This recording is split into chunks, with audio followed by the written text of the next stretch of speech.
The new Snowies Alpine Walk in New South Wales, Australia is open. It is a 56-kilometer multi-day hike, and so I'm going to give you the details, what you need to know, where to stay, so you can do it too. Hi, I'm Stacey Trock. I'm a really keen walker. I'm a tour guide here in Sydney, and yeah, I just love walking, and I did the hike recently. So let's dig in and I'll tell you all about it. First of all, what is the Snowies Alpine Walk and what's new about it? Let me give you the lowdown on the area first. Australia's highest mountain is Mount Kosciuszko. If you are European or American, listen, you have bigger mountains. I don't know. No one in Australia will say otherwise. This is Australia's highest. On the grand scheme of things, it's not that high, but it's lovely. It's a beautiful little mountain, and it's in what's called the Snowies, the Australian Alps. So these are not very tall on the global stage, mountains, but mountains nonetheless, and this is what we have in Australia. So there's Mount Kosciuszko, called Kosci by Australians, because Australians shorten everything, and so Kosci has been there for a while. There has been multiple ways to get to Mount Kosciuszko for a long time. What's happened now is the main range track, which is a 22-kilometer hike to summit Mount Kosciuszko, has been added to so that you can do two little wings. So there's one trail from Guthaga to Charlotte's Pass. There's the main range track, which is Charlotte's Pass all the way to summit and come back around. And then there's Charlotte's Pass to Perisher. So a little bit of a lay of the land. In the winter, the Snowies, as the name suggests, are filled with snow, and they're ski resorts. So the big ones are Perisher and Thredbo and Jindabyne. So these are cities that lie over here. And then there's, they're not all within, but they're with, two of them are within Mount Kosciuszko National Park. So the new trail you can go, this is complicated, so you can go from Perisher to Charlotte's Pass, do all the way to the summit, and then go out to Guthaga. Let's talk practically speaking about what this means for you as a hiker. So if you are alone, like me, I'm drawing this in the air. What it is the 56 kilometers is a one-way, a loop, and then a one-way. If you're by yourself, you will have to turn these one-ways into an out and back, which doubles these distances. The way a lot of people are doing it is going with someone else who would drop you off at Guthaga and meet you in Charlotte's Pass. Or it's also completely practical to do the out and back yourself and just park in Charlotte's Pass. A lot of people also are doing them as part of a guided tour where they would arrange the lodging for you. So this is called a multi-day hike. It's 56 kilometers. Most people probably wouldn't do it all in a day, and it doesn't start and end in the same spot. But it is not a multi-day hike the way you may be thinking of with other famous international trips. So as I've drawn from the diagram, it goes through Charlotte's Pass 1, 2, 3 times. So it is completely possible to do all of the legs yourself. It is not a 56-kilometer long hike. Like, it's not in a line, if that makes sense. So that's what I chose to do. I was by myself. I didn't want to, I just wasn't organized to be part of a fancy group or lodgings or things like that. You could tent camp if you wanted to carry everything with you, but there aren't a lot of lodging options on the way. So let's talk about where you could stay. The New South Wales National Park system is amazing, okay? So you can stay for, I think it's up to 2 weeks at a New South Wales National Park for only a booking fee. So you can stay for free for like 2 weeks. It's amazing. The two campgrounds in the national park are on the western side, and although they look quite close as the bird flies to the summit of Mount Kosciuszko, they're actually an incredibly long way road-wise. So if you want to stay in Gili Flats, let's just put a dot here, it actually is only like 10 kilometers away from the summit of Mount Kosciuszko.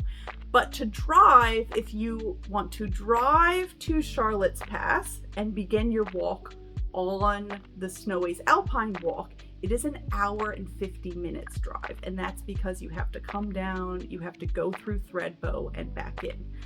I considered staying in the national parks. They're cheap, they're amazing, fantastic. Because I was doing the segments by myself, that was too long of a drive for me to feel like I could do practically after a day of hiking. Okay, yep. So where I stayed is in Jindabyne, called Jindy. Yeah, everything gets a shortening. And that Jindabyne has quite a few. You could do an Airbnb, you could do a traditional hotel, or you could do, I stayed at the NRMA, which is a holiday camp in a tent site. Great amenities. I like a shower after I am doing a 22-kilometer hike. That's just how I roll. Listen, no judgment. And it also has like grocery stores and things like that.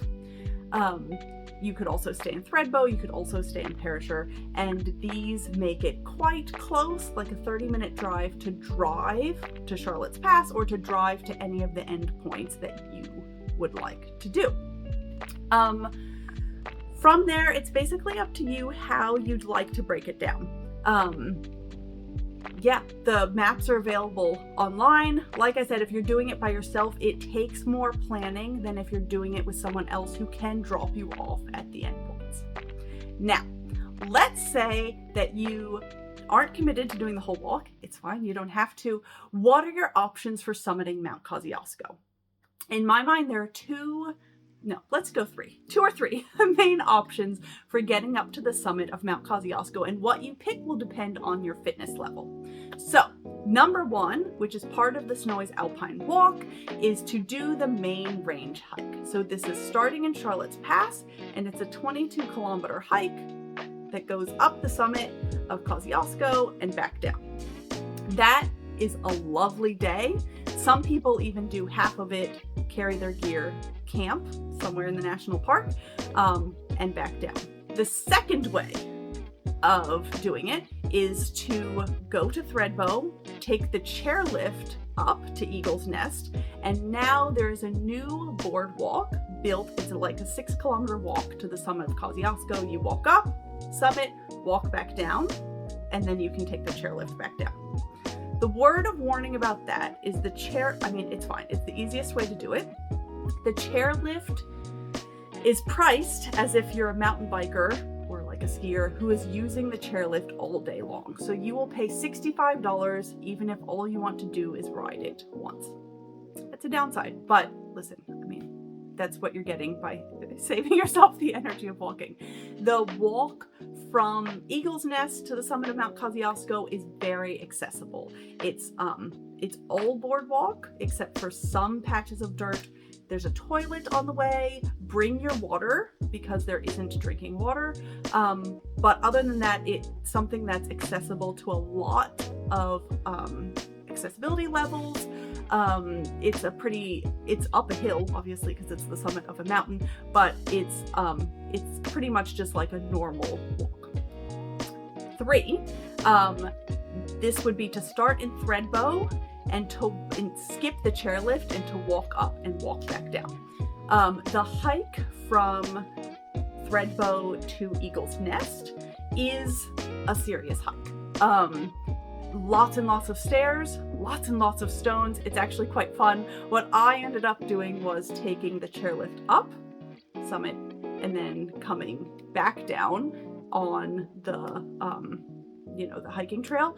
And there's lots of different hiking trails that you can choose from, and that was really quite fun. So, what is the Snowies like, and should you do it? It is absolutely gorgeous. So I should have done this at the beginning. Sorry, painting a picture. The Snowies are beautiful, right? So there is a really beautiful river. There are lakes. There are mountains. It is green. It's really, really lovely. So along the new Snowies Alpine Walk, you'll definitely see the river.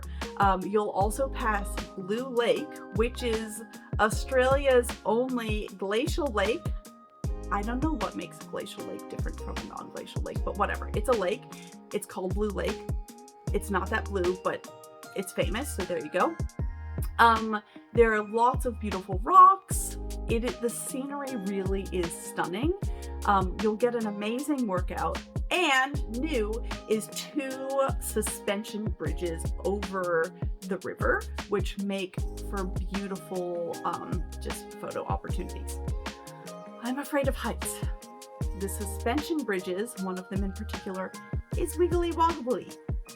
1 person at a time, go across the bridge. Look forward, don't look down. You can do it. I have faith. So, in short, the Snowies Alpine Walk is open. It's a multi-day hike. You don't have to do it all at once. You don't have to do it as the multi-day hike. There are lots of options. If you are doing it by yourself, it is going to take some organization to do because the start and the end are not in the same place. And so and also there's not a lot of public transport or any public transport that I know of. So it's not obvious how to do it completely on your own, self-supported, without a car moving from one location to another.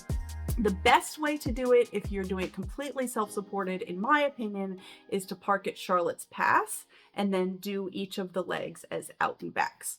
If you're just looking to get to the summit of Mount Kosciuszko, you can also do that by a lot of the new paths and improved boardwalks that have been built. And so whatever you're looking for in your walking vacation, it's available to you. You can take it as big or as little as you want to do it. I encourage you to go. It's a beautiful part of the country. If you're driving down from Sydney, you can stop in Canberra. You can also stop and see the big merino sheep in Goulburn. Love that. And if you're coming up from Victoria, well, you're also really close as well. So it's a vacation that lots of people on the East Coast can enjoy, and there are lots of different lodging options, all the way from the cheapest to slightly nicer. And so you'll find something that is right for you. I'll paste some links below, and if you have any questions, don't hesitate to give me a shout. See you!